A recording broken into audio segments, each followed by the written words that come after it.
Greetings, everyone. Thank you for tuning in today for our Women's History Month Women in Racing panel. The Herbert Henderson Office of Minority Affairs is beyond excited to partner with the West Virginia Women's Commission to bring you some powerful insights from some truly amazing women in racing. If you have never considered the impact that West Virginia women have had on thoroughbred racing, you are in for a special treat today. If you are already aware, you will also enjoy today's panel of smart, driven, and accomplished women who help fuel millions of dollars for West Virginia's economy through thoroughbred racing.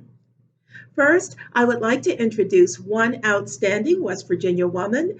She is the Executive Director of the West Virginia Women's Commission, as well as a partner and longtime friend to Minority Affairs. Please welcome Executive Director Julie Pallas. I am so happy to be here with all of you on behalf of the West Virginia Women's Commission, and I look forward to the Women in Racing panel's discussion. I have the honor today of introducing someone very special. She is a lady that all women and girls in West Virginia can look up to. She's an accomplished competitive horsewoman, business owner, educator, fan of women's basketball, and a darn good cook. This incredible woman counts motherhood as one of the most important jobs a woman can have, and she continues to be an overall champion for our commission and our entire state. Please welcome West Virginia's First Lady, Cathy Justice. It is my pleasure to be with you today to recognize the strong presence of women in racing in the state of West Virginia. Horses have always played an important role in our country, dating back to our founding forefathers, settling our original 13 colonies. After all, our first president, George Washington, was a great equestrian. Many of our early settlers used horses as their main mode of transportation. There were female librarians who delivered books in the southern rural counties on horseback. And one of today's panelists, author Vicki Moon, recently published a book about a young lady who was the first black trainer in America who was actually born in the state of West Virginia. I have enjoyed horses since I was a young girl. My first pony, his name was Star. He was a little pony and mean, and he would do everything he could to get you from riding him. I grew up showing saddlebred horses and quarter horses, and today my family owns a few race horses. I'm proud to say that currently we have a female trainer that is training one of our fillies. Her name is Sheree Duvall. Sheree has a great future ahead of her, and I'm so pleased and proud of the work she's doing for us. You may be interested to know that my husband, Governor Justice, also likes horses, but unfortunately from a far distance. He bravely decided to ride one of my horses one time, but things did not go as he planned. My horse bucked him off and the governor went flying. I think that was the Jim's last time of riding. I wish everyone here a great time today, and know that you all have learned a lot from this panel of great horsewomen.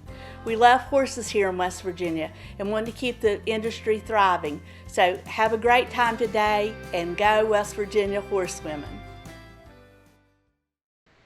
That is awesome. We so admire and respect our First Lady. Thank you, First Lady Cathy Justice, for your love of horses and for your love for our state. Your moderator for today's panel is a woman who is passionate about her work in the racing industry. Before she brings in the panelists, she is going to share a little bit about what horse racing means to West Virginia. She has a degree in communications from St. Thomas University and a successful background working in public affairs. He is now the executive director of Mountaineer Park, Horsemen's Benevolent and Protective Association, HBPA. He is a leader, a role model, and friend. Ladies and gentlemen, your moderator for today's discussion is Jenna Tetral. Thank you so much, Jill, and thank you for hosting this Women in Racing event. Thank you to the First Lady Cathy Justice for the warm welcome, and to Julie Pappas for all the work you do in West Virginia, especially for women. The thoroughbred racing industry is a vibrant economic contributor to the communities in the northern and the eastern panhandle. Who are we? We are employers. We employ more than 5,300 people. We provide jobs. We're business owners. We purchase farms, we make investments, and contribute to the local and state economy and the tax base. We contribute more than $320 million to the state's economy. We're farmers. We raise horses on our farms. We purchase hay, we purchase grain, we purchase tack, equipment, and other supplies. And we're families. Our families are part of the fabric of our communities. We are our communities. We also make a huge contribution. Revenue from the racetrack casinos fund programs like education and senior services in every single county throughout the state. More than $3.6 million is paid in taxes to the state as a result of the racing industry. The racing industry provides health, welfare, and retirement benefits to those in our community. So not only are we a part of the community, we also have a sub-community within our racetracks where we take care of each other and we provide services. One interesting thing is when you look at the economic impact of one horse, and I'm going to try to share a screen here to provide a graphic. One horse provides all these jobs. It provides for the owners because they earn money. It provides for feed and bedding dealers where you buy your feed, your tack, your hay, your tack, including your saddles, your bridles, your brushes, a blacksmith, someone who shoes your horses, veterinarians, they provide, medical care, a hot walker, which is a term maybe that's not familiar to everyone, but after a horse goes to the track, they cool the horse out. A groom. The groom takes care of that horse from morning till night. He feeds them, he takes care of the stall, he grooms them, he gets them to the races. The exercise rider who brings them out and exercises them each day. There's, from the time they're born, they might be sold at an auction or something like that. A breeder. The breeder is the person who, raises them from the time they're born to the time they go to the racetrack. Then within the racetrack, there's people who work on the gate crew, who maintain the track. There's people who work in the racing office. There's state employees that oversee the operations of the track. There's the jockeys and the jockeys' agents and the valets. So the list goes on, and it really shows how much we contribute, how much one horse impacts the state, and then you can see where some of the economic impact comes.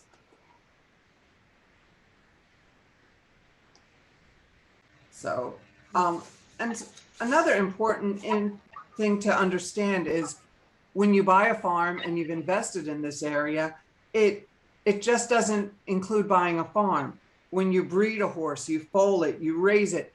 From the time a horse is born to the time it gets to a track, most breeders or owners have about $25,000 into that horse before they've even started to see a dime of money come back to them.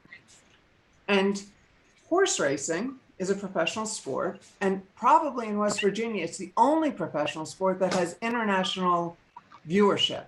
Our signal is sent out to people all over the country, Japan, South America. They all watch racing in West Virginia. And then in our big race days, whether it be at Mountaineer or at Charlestown, we have the West Virginia Derby. We get horses from all over the country, sometimes the top 3-year-olds. We've had winners of the of the Kentucky Derby come to our West Virginia Derby. So it is a business that brings attention from all over the country to our state of West Virginia. So what I would like to do is start out and talk a little bit about each person that's on our panel, how we became involved in horse racing, or horses to start with, which is probably how we all started, and a little bit about our background. So I'm going to start. My name, again, is Jana Tetral. Similar to Sylvia Bishop, who you'll hear about in a little bit, my love of horses began with a pony. Our first pony, when I was 9 years old, my dad made a deal with me that if I made the honor roll, he would go get a pony that my grandfather had promised to us. Well, come June, I made the honor roll, and he made the trip from New Jersey to Ohio to pick up my pony, and it was over from there. Our whole family was involved with horses, from 4-H to competing in hunter jumpers. And then when I got married, shortly after we moved to West Virginia and purchased a training facility where my husband trained horses, and we worked together, operating our farm and training horses. And our children now ride.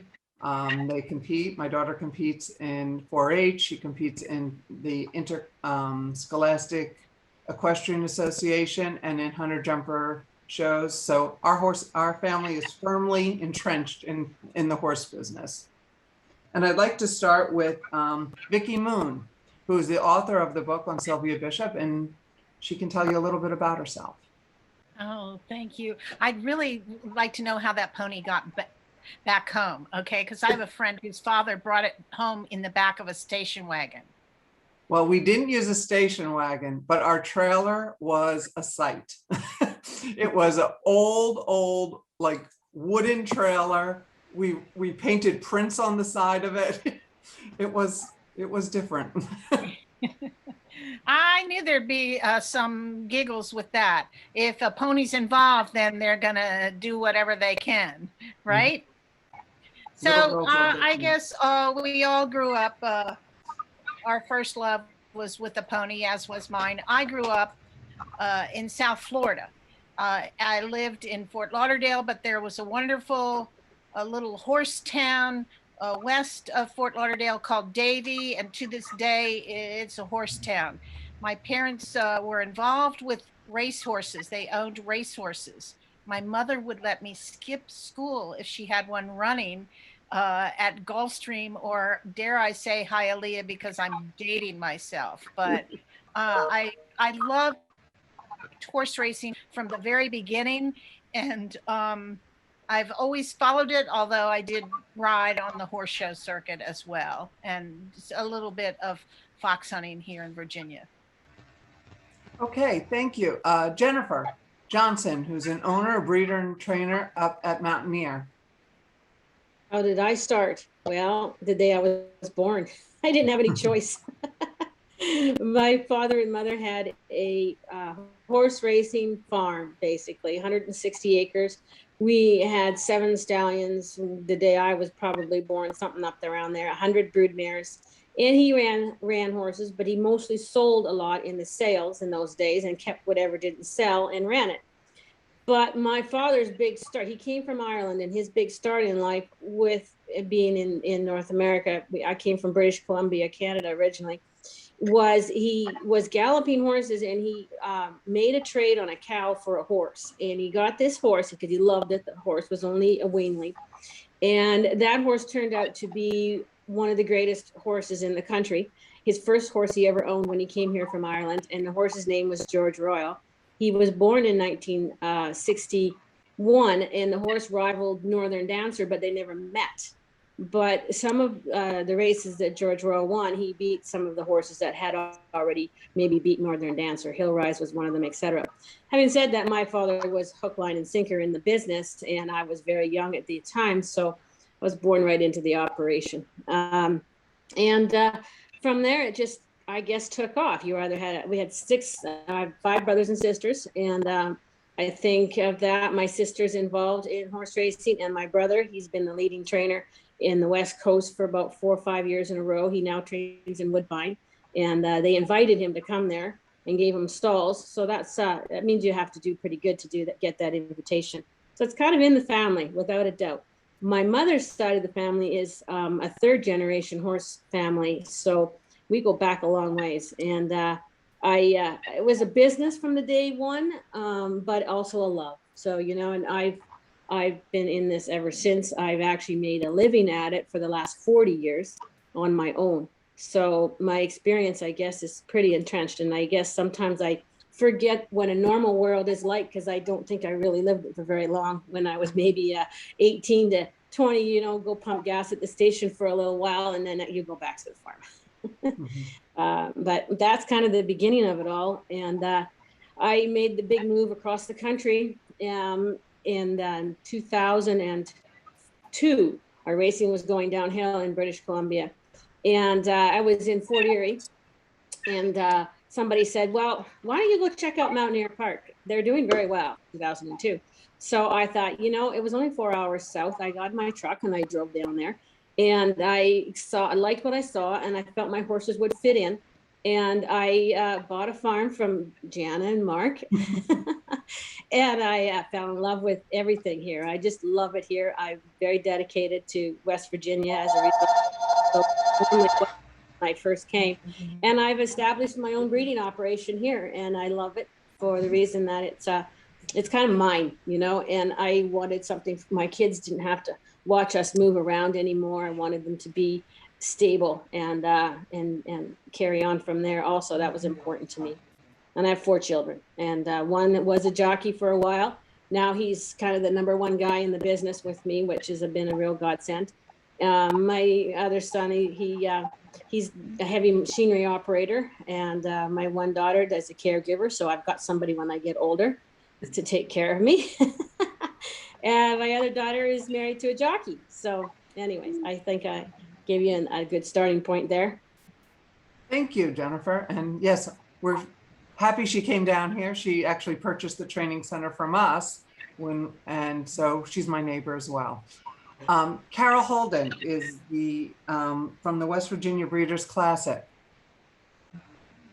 I think we might have lost Carol. I'm here. Oh, great. Can you tell us a little bit about yourself and your history with the horses and horse racing? I sort of fit in with the rest of the group. I was born and raised in the business. My father was in the horse business. My other grandfathers also drove standard breds and trained. But I guess my first picture was taken at 2 weeks old on a horse, and I learned to ride on a Chincoteague pony and 4-H, and then went off to college. Decided I wanted horses to be my avocation, not my vocation, because I knew how hard it was hauling bales of hay and buckets of water and dealing with the cold weather, etc. My favorite class in college happened to be gymnastic with, horse riding. Then with a BA in international studies, I didn't know what to do. I had friends who had race horses, so I ended up at the racetrack as a groom, hot walker, pony girl, making $75 a week, and that will date me a little bit also. And this is when women were not allowed on the backstretch at night and couldn't stay there, so with that money, I had to rent a motel room. But went through being hot walker, groom, pony girl, horseman's bookkeeper, track photographer, and then went and spent 5 years on a breeding and racing farm in Virginia, and then got into doing syndications, and then joined the West Virginia Thoroughbred Development Fund in 1984, and then in 1987, Sam Huff and I started the West Virginia Breeders' Classics. So it's interesting that so many of us have worked different jobs, and it just shows you the breadth of opportunities that are available and how many jobs are available to women. What are maybe we can talk about some of the jobs and where the difficulties lie in those jobs, starting with maybe as a trainer, Jennifer. What have you seen over the years as a trainer, and how has it changed for women? Well, the difficulties, when I was in my 20s, I galloped a lot of horses. I did a lot of that for freelancing and everything. So I was probably getting on between 20 and 30 a day in those days.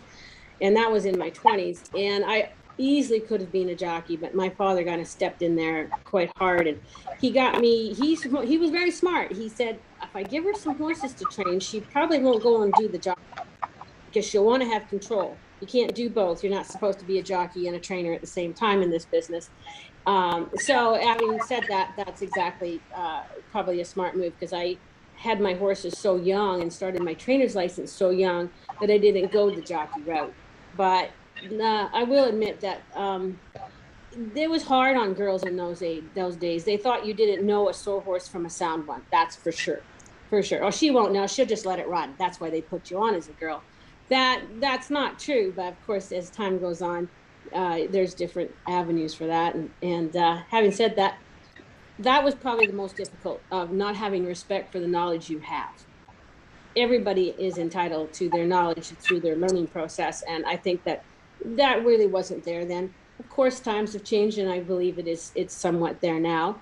I'd like to see the family component be a little better nowadays. It's more supportive, but that's another issue with, I think a lot of it has to do with managements, et cetera, that they do that. But those are some of the difficulties I saw then, and now it's more acceptable to have your own mind. There's a lot of good women trainers out there now, and some really good women jockeys too. And I do like riding them. They tend to love the horse more, particularly on post parade. If they reach down and pet that horse, comfort that horse, a woman is more inclined to do that. So if I send a horse to the races and I think that it needs that on post parade because he may, melt, I would choose that kind of a person for that reason, because it makes all the difference. If you want to get on a fight with them, they can generally fight you back, those horses. So you want to pick and choose your riders for some of those reasons also. And women are awesome at comforting horses compared to men. I have to force a man, pet that sucker. If I don't see you pet him, I won't ride you back. So Vicki, Yeah. I think that kind of leads into a little bit some of the things that were in your book about Sylvia Bishop. One about some of the challenges she faced, and also her love of horses and how that transmitted into her success as a trainer. Can you talk a little bit about that? Thank you. Well, first of all, just like everyone else on this panel, Sylvia fell in love with a pony when she was born in 1920. So in the late 1920s, she spent her entire life in Charlestown. She was one of 17 children. But lived with another well-to-do family, and a man came by with a pony. Some people have seen this before, and you can sit on the pony and have your photo taken, for 25 cents or 50 cents. You get the pony, to sit on the pony, and you get the photo for life. And that's the photo I have on the cover of my book. And so she had relatives that were involved in racing in Charlestown. Later on, two of her sisters married two brothers that were trainers at the track, last name Barry. I'm sure some people will recognize that name. And by the time she was eligible for a part-time job, she went right straight to the racetrack to get a job, walking the hots, doing whatever she could, shoveling out the stalls, and whatever, and determined that this was going to be her life work. Well, there weren't any women. There weren't any Black women involved in this sport back then. When she went, it would have been around the 1934, the year after the track opened in 1933. But she, like I'm sure everyone on this board, was just determined what her path was going to be with horses. And she got a lot of grief when she would be walking them, to the saddling area or whatever. It didn't matter. But what she brought was what has been mentioned here. She brought compassion and caring that just does, I'm sorry to all the men out there, it's not the same. It's not the same, and the horse knows it. Very correct. So one of the statistics is there's about 17% of trainers that are women when we kind of look at the entries both at Charlestown and Mountaineer. And I would venture to guess we're a little bit higher on the percent than some tracks through the country. Carol, I read an article that talked about the West Virginia Breeders' Classics and how many women have won those over the years. Can you talk to that a little bit? Well, we've had quite a few, both female jockeys and trainers win over the years. And I must say, we haven't had quite as many the jockeys lately. I don't know why, but we don't have as many girls riding at Charlestown. And as mentioned before, they are very popular because people feel like they really try a lot harder and say they have the compassion for the horses and that. As far as trainers, that's been one of the major changes, just over the years, because again, I'm going back quite a few years. I can only remember 2 women training back in the 70s, Margaret McCunnan and Barbara Keyes, both excellent horsewomen, not taken all that seriously on the backstretch at that time, even though they certainly won their share of races in that. And another area that I wanted to mention is exactly where you are, Jen, in that position with the HBPA and in a lot of racetrack management. At one time, since I was working in the office at Liberty Bell, in the afternoon I wasn't that busy with the bookkeeper's office, and I would spend time in the racing secretary's office, and trainers would come in to enter their horses for the next day. I would help them fill out the form and that do it for them. So I thought, well, I could do this as another job on the racetrack. So I mentioned it to one of the other people working there. Said, oh, well, no, we don't have women doing this. Well, now, of course, you have lots of racing secretaries, and a lot of your HBPA offices are manned by women. Excuse that term I just used, but that's one of the major changes. And it's may not be as noticeable to people who have been in racing, say, the last 10 or 15 years. But again, going back to the earlier days, women, as I said, weren't allowed on the racetrack at night, and it's just a whole new world, like you said, with so many women trainers and the success they've had with West Virginia Breeders' Classics. I think that's true. And I know when I started in college, I interned at Hialeah. So I do date myself a little bit either, but it was the last year they were open. But there were hardly any women, except maybe in group sales or, the trophy person. And that's kind of where they relegated women to. But we have seen some more and more women in management positions, although I have to say, I think it still is a heavily male dominated when you get to the upper echelons. But Rosemary Williams was the director of racing at Mountaineer. Down at Charlestown, they had a woman who was the racing secretary. So you're starting to see more movement, but it is a heavily male dominated sport still, I think. Although I am happy to see, as Carol said, women are moving into the roles and kind of fighting that glass ceiling. One of the things I think is interesting is that what a typical day is for someone who's in the horse business. You've heard everyone talk about Carol, about, lifting hay bales and bringing water to the horses and how much it takes of you every day. Jennifer, can you talk a little bit about what a typical day? Jennifer's an owner, a breeder, and a trainer. She owns her own farm, so she is definitely entrenched in it on a daily basis. My typical day, oh my goodness, you guys would be tired of me just telling you about it. I was actually telling Jana this morning, I didn't know I had an app on my phone that told me how many steps I did every day. And I found out I was doing between 15,000 and 20,000 steps a day. I said, oh, you gotta be joking me. I didn't know I was walking that much, but it's good for me.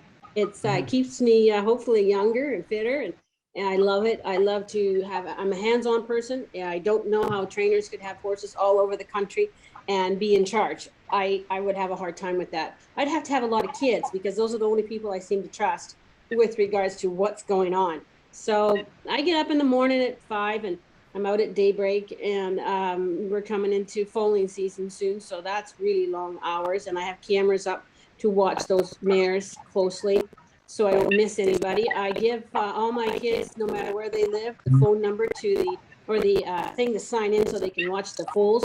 I make them all do times. So I'll say, Chantel, even though she's across the country at the time, you can do 10 to midnight for me tonight. I got to sleep. But it's a family thing in my mind that way too, and everybody participates. But I go all day with whatever needs to be done, whether we're shipping to run someplace, shipping to the track to work horses. It's an ongoing thing all day long, from sun up to sundown, and those horses expect to see somebody. So usually it's me. And then, right now they're out there in the barn taking care of my spot. So it is a more than a full-time job, and I can speak to having horses, and they are your children. They're like your children. You take care of them like your children, and they depend on you like your children. And I think that that's also something that's, we talked about Cathy Justice saying her best job was motherhood. It's hard to manage all of that being in the horse industry, but yet you also have some flexibility to have your children with you on the farm. What do you think, Vicki, was some of the biggest challenges that Sylvia faced becoming a woman trainer and being successful?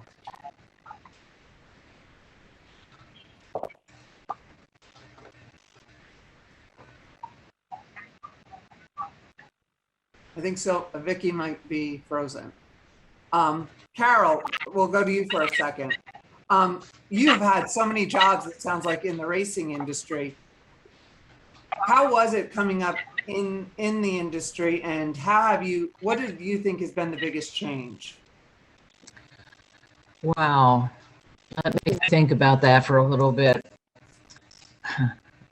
It may not be the most positive answer, because when I first started in racing, it was all about the horses, and I would read the racing forum to know all about the people involved in the horses and that. Unfortunately, nowadays, so much of what I read are the problems in racing, whether it be national, international, local. There seems to be so much more litigation in the industry, and of course, you can either credit or blame Ned Bonny for that, because he first got involved in various and sundry racetrack issues back again in the 70s and that.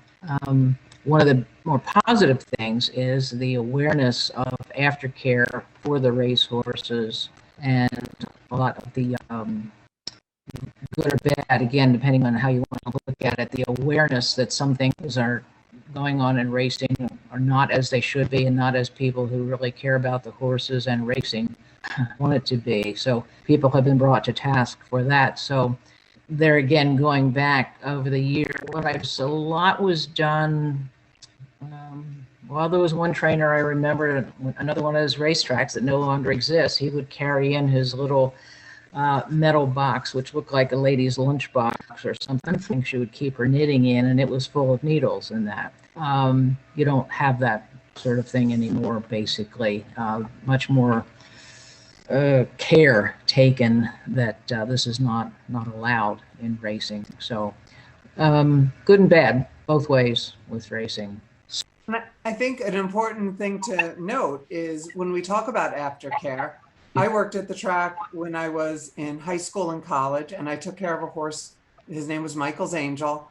And I had said, oh, I'd like to have him when he's done racing. Well, fast forward 10 years and I have a young baby, and I live in a house with 3 acres and no barn. And I got a call, do you want this horse? And I said, oh, I'll take him. But I had no place to keep him. And so I called a friend, was at the track Saturday morning, loading him up. And Michael's Angel became such a big part of our family. He was a horse that I had for going on in racing are not as they should be. Yeah, he went on and lived on our farm. Actually, Jennifer's daughter used to go up and just, as he was older, lay on his back and read a book. And so women, I think, have really taken that role of, have taken that caring role and put it into the aftercare. I mean, we have off-track thoroughbreds that we show. And I know Jennifer and I both work really hard in our racetrack to promote the aftercare and to get horses to their second careers. And I know Charlestown has a wonderful program, I think it's called ACT, that brings horses for their second careers. And Vicki, you have a off-track thoroughbred, don't you, that you? I do, and I've only ridden thoroughbreds all my life. So there you go. I can't imagine what it would be to be on something else. So I'm all for that. So I don't know if you heard my question initially. We wanted to hear a little bit more about Sylvia and some of the things she faced as she moved through the ranks of training and owning, and a little bit more about the book. Oh, thank you. Well, first of all, in horses, there's always going to be a financial challenge unless, you inherited a bundle from your granny, which didn't happen with Sylvia. And, for most of the time, she was on her own. She was married twice, but neither husband participated to the extent that somebody else's husband might. the interesting thing that I found in doing so much research on the book about Sylvia Bishop was in the courthouse there in West Virginia. Even if you bought, not just mortgaged your house or whatever, but if you bought a car or a washing machine or whatever, it's recorded there. So, I had a little bit of a bead on, some of her financial difficulties in making the payments for a Buick or, even clothing that you would buy downtown. But in addition to that, I don't know that she never spoke to me, or, there was never any, oh gosh, I was a woman or I was black kind of thing. It was just, I have to make it. And she did. She won for some of the nicest owners on the face of the earth, including Tyson Gilpin, who I'm sure everybody who's involved with horses is familiar. The family founded the auction business, Fasig-Tipton. And her biggest race that she won was at Charlestown for Tyson Gilpin with a horse named Bright Gem. But she knew every horse inside and out and all the quirks. And one of her first purchases was a mare called Chalky, who, was successful. But, let's keep in mind, back in those days, those horses would run as much as 50, 70, or maybe even over 100 times. Sometimes I found one horse among all she owned that ran in the afternoon and came back and ran somewhere else, at night or, the next afternoon. So she knew how to make it work. But she was always, and her grandson is now a trainer there, and he says the same thing. Her full concern was always about the horse and the health and the well-being. Thank you. And I think that speaks to the way women are with horses and how come they are successful is because they know everything about them. And that's something I don't think you always see in trainers, that they're really that involved in their horses. They know when they're not eating. They really watch it. I know Jennifer is similar with that. One of the things that I think is has always been talked about is jockeys, pound for pound, are the strongest athletes in the world. Jennifer, maybe you can talk a little bit about how women fit into that role when they're not the strongest. They're not as strong as a man, maybe, but they tend to be successful. We've had some really successful jockeys. Julie Crone, we've had Maureen Andrews, who is our state steward and was a former jockey, had 7 wins in one day at Mountaineer. Jennifer, what can you tell us about that? Well, it's funny you mentioned Maureen, because when I first came here, I rode Maureen a lot before she was a steward, of course. And she came from behind and outrode so many men that the idea of strength being required for that, obviously she put that to rest. So Maureen was just the kind of rider that had a good clock in her head. She knew the pace was what it was up front. And I feel like the strengths that a rider needs, a woman taps into better sometimes because of possibly the difference in the strength. A man, I think he gets hung up on the fact that I'm strong so I can make it happen. Well, that's not going to make it happen. What's going to make it happen is that you get in sync with the horse mentally and you be their teammate, not their controller. So when you two work together, the horse and the jockey as a team, a woman seems to sometimes do that better. They're not, you know how women always want harmony in the house? Well, she gets on a horse and she wants harmony. She realizes 1,200 pounds of animal is something to get along with, not something to fight with. And I think that just comes natural to a woman. Now, again, there's lots of women that are weak finishers, and I know who, they are. You got to pick the person, but there are many that just time things right, and it isn't about the strength down the lane. So is the jockey point of view, it's a matter of picking the rider you think your horse would suit. But to be honest with you, another girl rider that I really wish was riding for me is Betty Jo Williams. She came such a long ways from her first year. She took a break and had children, and then she has done the sales a lot in Florida for quite a few years, and she's just gifted, but her children and her family take her away from it sometimes. But it's that kind of thing that I saw in the beginning when you could have accused her of being a weaker rider. Now you can say, wow, she gets run out of these horses. It's not about strength. It's really not. It's about being in sync with the horse and loving the animal and showing them that your love for them, they turn around and love you back. It's just, they're a living thing. So it's from a jockey point of view, I think women are awesome. It's just the connection. I think that's a common theme, is the passion that we all have for horses, and maybe developed at a young age, and we've used that and turned it into a career. And what's better than to work in a career where you're involved with what your passion is? And I think that that's what makes it successful. If you look at disciplines, most horse-related disciplines, whether it be dressage or hunter jumpers or eventing or horse racing, there's a lot of women involved. You go to any horse show and there's a lot of little girls with their first ponies, and that just, you know, fuels their career. I mean, I don't know if we all started with that's what we were going to do, but that's where we ended up. Who were some role models? And maybe we can all talk a little bit about some role models in the industry, whether they were male or female, that helped really push us to where we wanted to be. Vicky? Role models? Well, I think what is interesting here, we have some that are directly involved in the business, Jennifer among them, and yourself as well. But all of us found a way to ensure that horses are a part of our life. Carol Holden with the West Virginia Breeders' Classic, and for me, writing. I've done 10 books. This was my most recent about Sylvia Bishop, so that like I'm always at the track or at the horse show or whatever, it's all horse all the time. And so, you know, my role models would be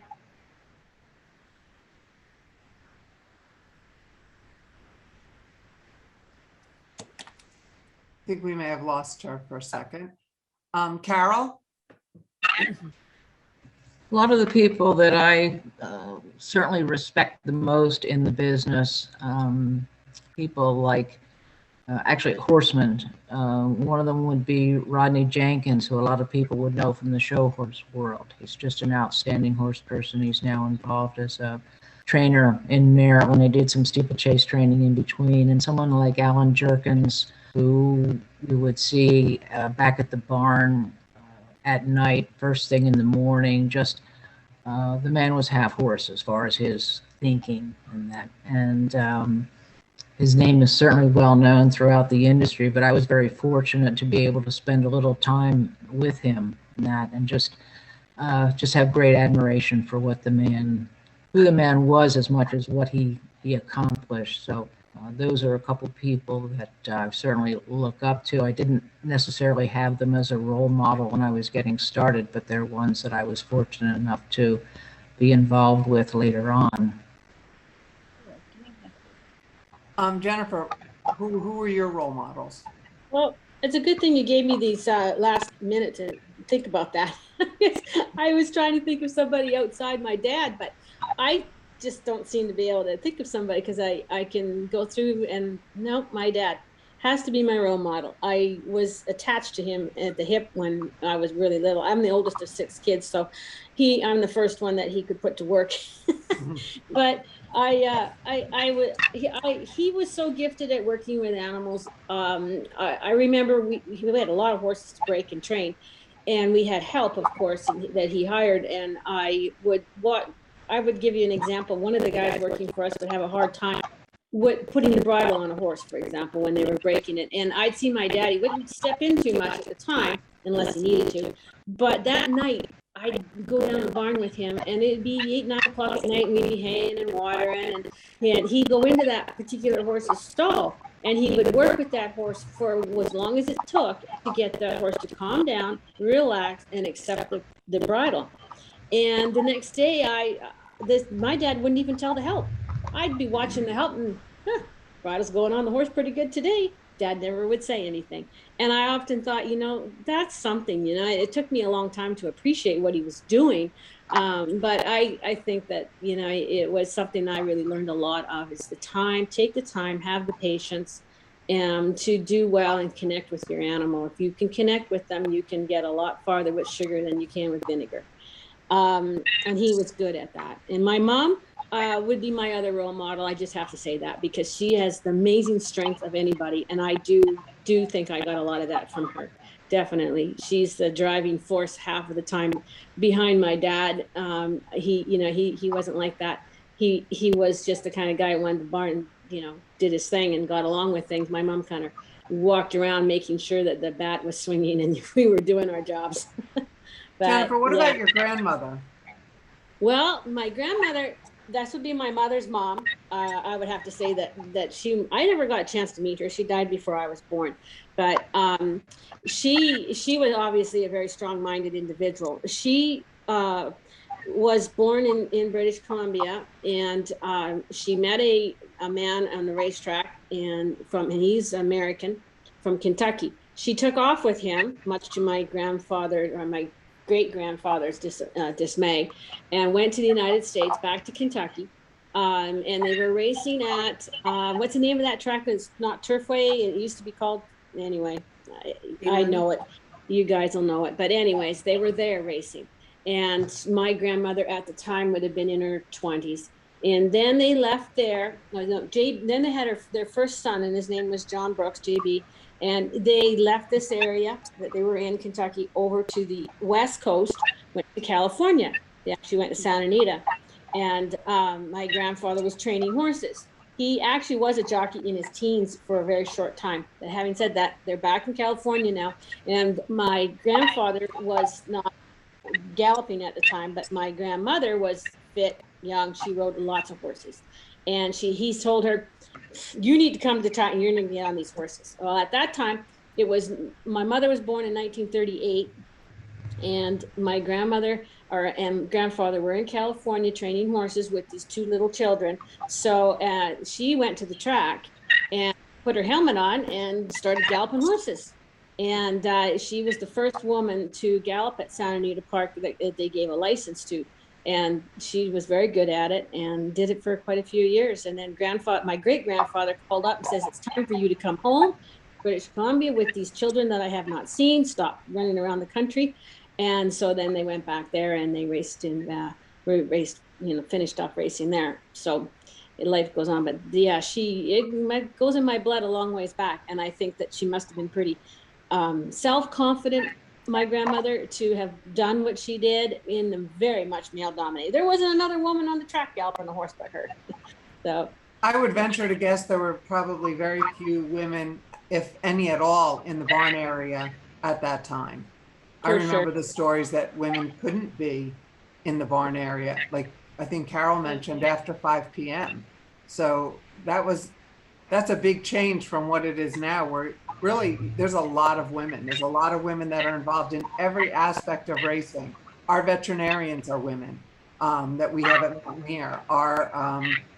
Most of our pony people are women. A lot of our not as many riders as I think we'd all like to see, but there are quite a few women riders and women trainers. So I think we are starting to break that glass ceiling, if you will, and move up. And in one of the programs that Jill had done for Black History Month, the moderator of that program talked about how women are starting to move into the different roles and how she's been inspired. And I thought that was an interesting thing as well. When we talk about our mentors, it's funny, I think that we all have different mentors, but I remember when I worked at Hialeah, one of the only women in a management type role was in the publicity department. And she probably was one of my mentors or someone I looked up to. She just was she just had a great demeanor. She could handle the people who were difficult. The press room, I think Carol probably has worked in the press box at a racetrack. It's a rough area sometimes, and Vicki, you worked in the sports department, didn't you, for a newspaper? Yeah, I wanted to speak to that and the mentor and all of that. Yes. By chance, I ended up in the sports department of the Washington Post, and I was fully aware of the fact that I was there to help meet the quota, because I didn't know a first down from a doubleheader. Okay, and I always have thought that it's only an issue if you allow it to be an issue. So I pretended that I didn't notice. Learned about so many different sports while I was there that I feel that all women should make that thought when they get a new job or step into a new position. Don't let it phase you. Just proceed as if you're the chairman of the board. Exactly. I think that's good advice. Very good. Like that advice. Carol, can you tell us when the Breeders' Classic is and a little bit about that day at Charlestown? It's the second Saturday in October. We established that date a few years ago. It originally bounced around a little bit. It depended on the Washington Redskins football schedule, so that back when Sam Huff was doing the radio for the Washington Redskins, we had to wait until the schedule came out in the spring of the year to decide when the races were going to be. But we finally established it as the second Saturday or second weekend in October. And along with the races, we also have a gala the night before and a golf tournament. And we've had some breakfast of champions and that. And we are at year number 35, which I can honestly say I don't think Sam and I had any idea we would still be doing it at this stage of the game. But it's been great for West Virginia, particularly the Eastern Panhandle, because most of the horses come from this area. And so far, we've given out something in the neighborhood of $28 million in purses. And again, most of that stays in this general area.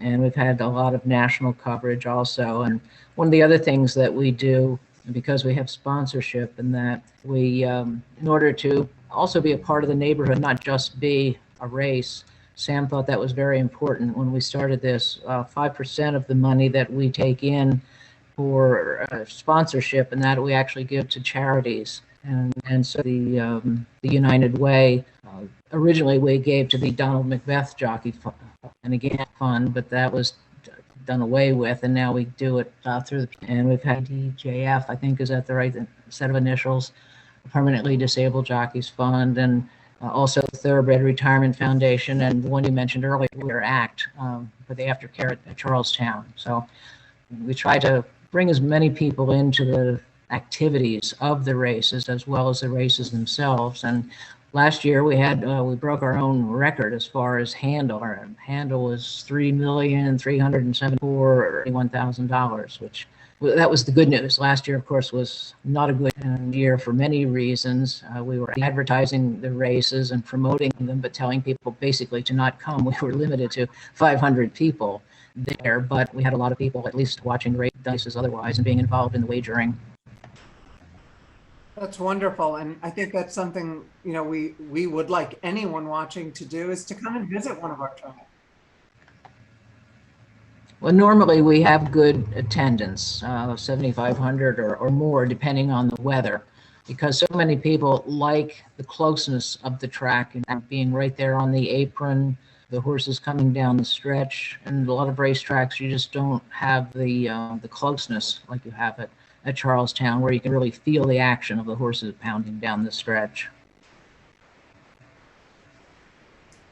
Thank you. And I think that's something I started to say. I think we would invite anyone to come and visit one of our tracks, whether it's on a special event day like the West Virginia Breeders' Classic, or on West Virginia Derby Day up at Mountaineer, which is the first Saturday in August. These are fun events, and we'd like people to see what we do.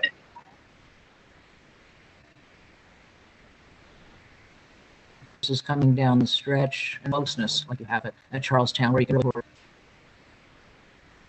one of the things that I think that shows is how involved we are in the communities, whether it be by giving donations to some of these organizations, or just being the people who work and live and eat and breathe the racing industry. We're also families. We're farmers. Jennifer owns a farm. I own a 60-acre farm. We contribute to the communities in so many ways. We're involved in boards of directors. We're, Little League coaches. We teach CCD or religious education. We are part of the community. And it's happened over a series of years, but it's an integral part of the community in the Eastern Panhandle and the West and the Northern Panhandle. And we talk about the breeding program, although, as Carol said, down in the Eastern Panhandle, they are much more ingrained in the breeding program. We've really started to grow up in the Northern Panhandle. Jennifer is one of the larger breeders in the Northern Panhandle. I don't know, how many mares do you breed a year, Jennifer? About 8.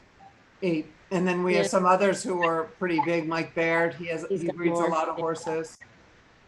So it's continuing to grow. It's an industry that's not stagnant. As Carol said, the simulcast this past year has been really, really good. And so we hope to improve on that as we move forward and we can become more and more involved. Does anyone have any, I think we're getting close to the end. Are we not, Jill? I was muted there for a second. Yes, we're right at the top of the hour, which is where we want to start to wrap it up. So yes, thanks for asking. Okay, if anyone wants to go around and have a couple closing remarks, maybe just a quick minute or so, so we can wrap this up. And I want to thank everybody for participating. Vicki? Oh, I, of course, want to thank everyone, but I also wanted to mention that at Charlestown, they do have a race each August in honor of Sylvia Rideoutt Bishop, who stakes race. I think it's mid-August or whatever is named for her. And so that's it. My book is available on Amazon. And it's a wonderful book. I've so enjoyed hearing about it over this past month. Jennifer? Yeah, I would like to add something, and I'll try and make it quick. There's one thing that I do that is very unique to any horse trainer, let alone a woman horse trainer. But because I raise all my own stock, basically everything I run is I pretty much own. I have a couple outside horses, but not that many. And I enjoy it that way. Harmony is good that way in my life. But about 5 or 6 years ago, I decided to not run on Lasix anymore, and I do not use race day medications because if you do use race day type medications, you tend to propose the horse to bleeding. So I'm just trying to say that I have chosen not to do that. I will scope horses quite often to make sure they're healthy and clean, and if they're not, my next step is to figure out why not to use Lasix. Just figure out why, because something might be wrong. And I think it's important we think that we do things to better the horse's health, not just mask it. So, and my stats are good. There's nothing, they're good. They're excellent. I was actually in Charlestown last month and I ran 5 horses and I won 4 and none of them ran on Lasix and I bred and raised all of them. So I was really proud of that. Very, very proud of that. And I feel like, it was kind of proof that you can take good care of your animals and you just don't need to do all that stuff. It's overrated. But I am on the list for North America in the top 10 for most wins without Lasix in a year, every year. So to be on that list as a small person like I am is pretty impressive. So I feel proud of those things. And only because I think I'm doing right by having healthier horses that way. They bounce out of races 100 times better. They're never nearly as tired the next day because of running them the way I do. So I just wanted to add that because I thought it was important to feel like we can do things a little bit different if we just try and be more connected to our animals. Thank you, Jennifer. Carol?